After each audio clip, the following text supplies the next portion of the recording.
வணக்கம் VN family. இன்றைக்கி எதை பற்றி வீடியோ அப்படின்னு பார்த்தீங்கன்னா, நீங்கள் தமிழ்நிலே தெரிஞ்சிருக்கோம் உங்களுக்கு.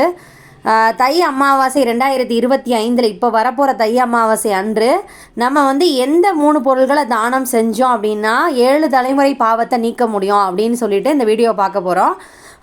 வாங்க வீடியோக்குள்ளே போயிடலாம். தை மாத அமாவாசை அப்படின்றது, அமாவாசைனாலே பொதுவாக என்ன செய்வோம் அப்படின்னா முன்னோர் வழிபாட்டிற்குரிய மிக முக்கியமான நாள் அப்படின்னு நம்ம சொல்லுவோம். அன்னைக்கு பித்ருக்களுக்கு நம்ம விரதம் இருந்து சாதம் செஞ்சு அதை நம்ம காக்கைக்கு படைப்போம். ஆனால் இதில் மிக சிறப்பானது பார்த்திங்க அப்படின்னா தை அமாவாசை அப்படின்னு சொல்கிறதுனால, அந்த தை அமாவாசையில் முன்னோர்கள் நம்ம வீடு தேடி வந்து நாம் அவங்களுக்கு என்ன மரியாதை செய்கிறோம் அப்படின்னு சொல்லி அவங்க பார்க்குறதா சொல்லப்படுது. ஒரு நம்பிக்கை இருக்குது. நாம் செய்யக்கூடிய தர்ப்பணம் தானம் எல்லாத்தையுமே அவங்க ஏற்றுக்கிட்டு நமக்கு ஆசி வழங்குவதாகவும் சொல்லப்படுது. சரிங்களா? அதோடு நம்மளுடைய ஆன்மீக பலமும் அதிகரிக்கும் அப்படின்னு சொல்கிறாங்க. அதனால தான் நம்ம தை அமாவாசையில் தானம் செய்யணும் அப்படின்னு சொல்கிறோம். என்னென்ன தானம் செய்யலாம் அப்படின்னு சொல்லி பார்க்கலாம். நம்ம அந்த தானம் நம்ம அன்னைக்கு செய்யும்போது நம்மளுடைய பாவங்கள் அனைத்தும் நீங்கி முன்னோர்களோட ஆசீர்வாதம் பரிபூரணமாக நமக்கு கிடைக்கும் அப்படின்னு சொல்கிறாங்க. வருஷத்திலே வரக்கூட மிக முக்கியமான அமாவாசையில் ஒன்று தான் தை அமாவாசை. இது உத்தராயண காலம் அப்படின்னா, உத்தராயண காலம் ஏற்கனவே நம்ம மார்கழி மாத சிறப்புகள்னு சொல்லிட்டு ஒரு வீடியோ போட்டிருப்போம், அதில் சொல்லியிருப்போம். உத்தராயண காலம் அப்படின்னா என்னன்னு பார்த்தீங்கன்னா, தேவர்கள் கண் விழித்திருக்கக்கூடிய காலம் அப்படின்னு நம்ம சொல்லுவோம். அதில் வரக்கூடிய முதல் அமாவாசை இது அப்படின்றனால தான் இதை தவற வரக்கூடாத முக்கியமான அமாவாசை நாளாக நம்ம கொண்டாடுறோம். வருஷத்தில் வரக்கூடிய மற்ற 23 அமாவாசை விரதத்தில் கூட விட அதில் வழிபடலைன்னா கூட பரவாயில்லை, இந்த தை அமாவாசையை நம்ம தவற விடக்கூடாது. இது முக்கியமான நாளாக கருதி அன்னைக்கு நம்ம தர்ப்பணம் தானம் எல்லாமே நம்ம செஞ்சு முன்னோர்களை வழிபட்டோம் அப்படின்னா நம்மளோட 7 ஜென்ம பாவங்கள் தீரும் அப்படின்னு சொல்கிறாங்க. அந்த அமாவாசையில் விரதம் இருந்து முன்னோர்களுக்கு தர்ப்பணம் கொடுக்கணும் அப்படின்னு நம்ம சொல்லிட்டோமா. இப்போ பார்த்தீங்கன்னா இதில் என்னைக்கு வருது அப்படின்னு பார்க்கலாம். ஜனவரி 29 புதன்கிழமை, அதாவது இன்றைக்கி திங்கக்கிழமை, நான் ஒரே ஒரு நாள் தான் இடையில இருக்குது. புதன்கிழமை வருது.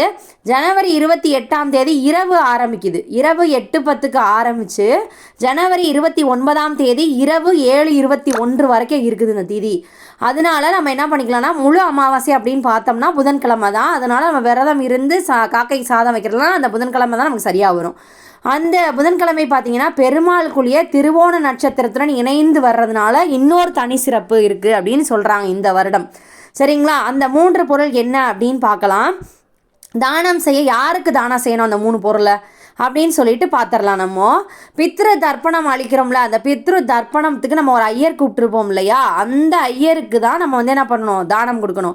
மற்றவர்களுக்கு கொடுக்கக்கூடாது. அந்த தர்ப்பணம் யார் செய்கிறாங்களோ அவங்களுக்கு கொடுக்கணும். அந்த 3 பொருள் பச்சரிசி, பச்சை காய்கறி, வெள்ளை நிற வஸ்திரம். வெள்ளை நிற வஸ்திரம்னா என்னது? வெள்ளை கலர் துணி. இந்த 3ஐயும் தானம் அளிக்கணும். இது தர்ப்பண காரியம் செய்கிறவங்களுக்கு மட்டும் தான் கொடுக்கணும். திரும்ப நான் சொல்கிறேன். சரி, இவங்களுக்கு கொடுத்துட்டோம். வேறு யாருக்காவது தானம் கொடுக்கலாமா அப்படின்னா சனிகார காத்துவம் அப்படின்னு சொல்லுவோம். அது சனிகாரத்துவம் அப்படின்னா என்னென்னா, அந்த ஊனமுற்றவர்கள் இருப்பாங்கள்ல, அவங்களுக்கு தானம் அளிக்கிறது இந்த நாளில் ரொம்ப சிறந்தது. மாற்றுத்திறனாளிகள் அப்படின்னு சொல்லுவோம் நம்ம, அவங்களுக்கு தானம் கொடுத்தீங்கன்னா மிகச்சிறந்ததாக இருக்கும் அப்படின்னு சொல்கிறோம். அடுத்து பார்த்திங்கன்னா, சாலையோரம் வசிக்கிறவங்களுக்கு போர்வை வாங்கி கொடுக்கறது ரொம்ப நல்லது. கம்பளி, அதாவது கருப்பு நிற கம்பளி போர்வை வாங்கி கொடுத்தோம் அப்படின்னா சனியின் பிடியிலிருந்து நம்ம விடுபடலாம், பித்திருக்களின் ஆசீர்வாதத்தையும் பெறலாம் அப்படின்னு சொல்கிறாங்க. சரிங்களா? இந்த தை மாத அமாவாசையில் முன்னோர்களுக்கு விருப்பமான உணவுகள் எல்லாத்தையும் படைச்சு வழிபடுவது பித்தர்களினுடைய ஆசீர்வாதத்தை பெற்றுத்தரும் அப்படிங்கிறது நம்ம எல்லாருக்கும் தெரிஞ்சது தான். தை அமாவாசையில் காலையிலேயே முன்னோர்களுக்கு எள் தண்ணீர் இறைத்து விட வேண்டும். அதாவது எள் தண்ணீர் என்ன பண்ணணும்னா காலையில் இறைச்சிடணும்.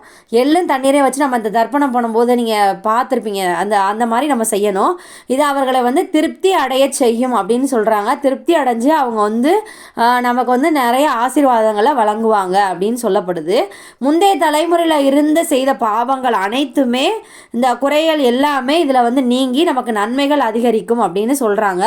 அதனால நம்ம இந்த தை அமாவாசையை விட்டுறாமல் முடிஞ்ச அளவுக்கு நம்ம என்ன செய்யலாம், முன்னோர்களை மனதார நினச்சி நம்ம செஞ்ச பாவங்களை மன்னித்து ஆசீர்வாதம் பெறணும் அப்படின்னா தானம் செய்யுங்க. இந்த 3 பொருள்களை தானம் செஞ்சால் 7 ஜென்ம பாவங்கள் தீரும் அப்படின்னு சொல்லி சாஸ்திரத்தில் சொல்லப்பட்டிருக்கு. அதை தான் நான் உங்களுக்கு இப்போ சொல்லியிருக்கேன். வீடியோ பிடிச்சிச்சு அப்படின்னா லைக் பண்ணி, ஷேர் பண்ணி, கமெண்ட் பண்ணுங்கள். லைக் பண்ணிக்கோங்க, சப்ஸ்கிரைப் பண்ணிட்டு பக்கத்தில் இருக்க பெல் ஐக்கானை கிளிக் பண்ணிக்கோங்க. தேங்க்ஸ் ஃபார் வாட்சிங். நன்றி, வணக்கம்.